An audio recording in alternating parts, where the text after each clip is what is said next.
America set up the first deaf school, and it was very successful. And then more and more residential schools for the deaf began to be set up. However, they continued to struggle with which way they were going to teach deaf children.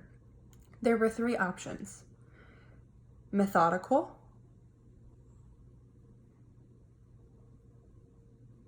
teach them English, or use natural signs. Let's see.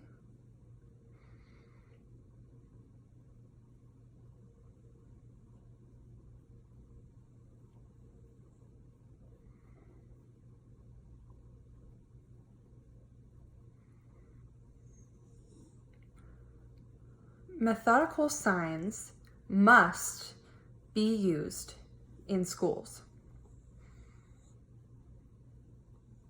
Children must be taught to think in English word order.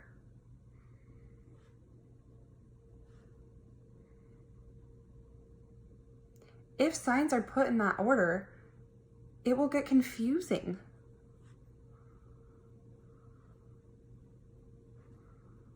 But if there is a sign for every word, students will learn the appropriate order of English.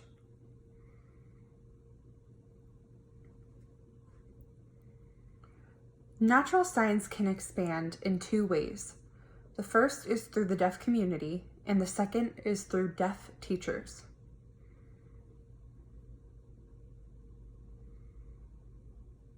If deaf people learn your so-called natural language, you will all be punished to a life of confusion and poverty.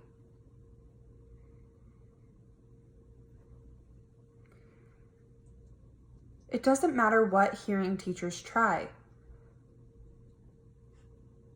Sign language is natural for deaf people.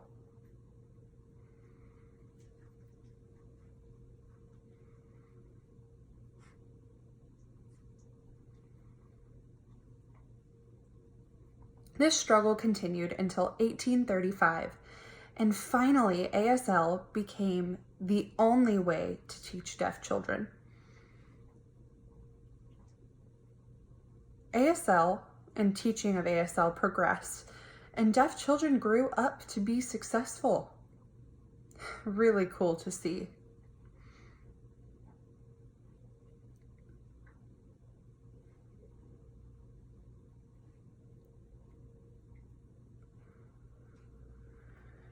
This room is so nice, and this whole house.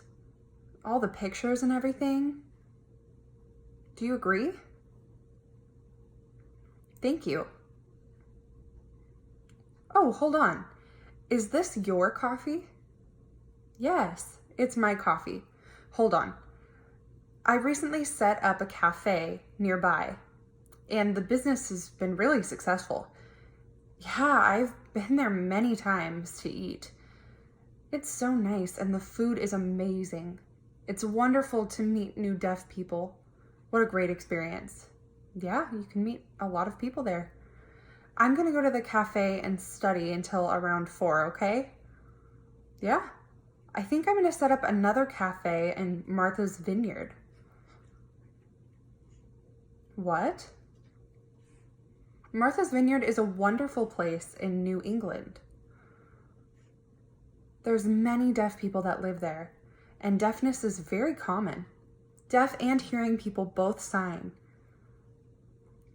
Yeah, hey, I recently got back from Martha's Vineyard, and my experience was wonderful.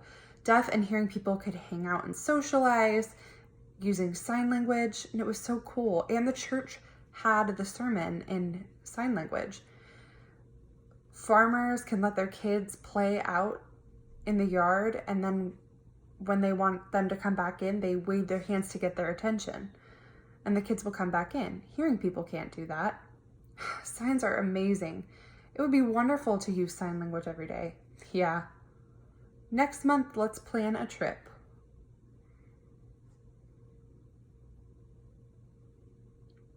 Wow. So as you can see, deaf life is beautiful. But sadly, in 1859, a man and his theory of evolution showed up. That had a big impact on the deaf community. Before, hearing people didn't have a problem with the deaf community, but now we were being looked down upon. And who was the man responsible for that theory? Charles Darwin.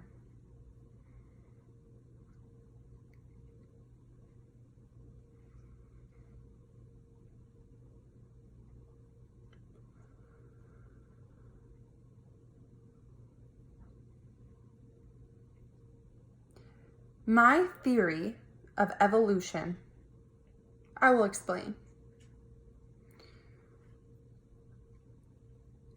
Monkeys became humans a long time ago.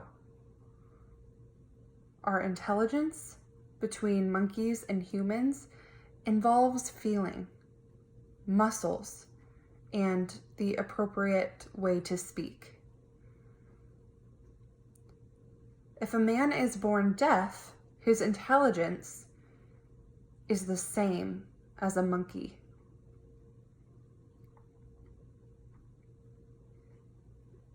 What did he say? Something about monkeys? Yeah. We need to teach these people to speak. It will be hard, but it's important. Look at them communicating. They need to communicate in a more formal way. Their signs are not language. It's the same as how a dog would communicate, and it's less than. Excuse me, sign language and facial expressions is a God-given natural gift that we use to express ourselves. And our group of people is unique and special because we can express ourselves this way.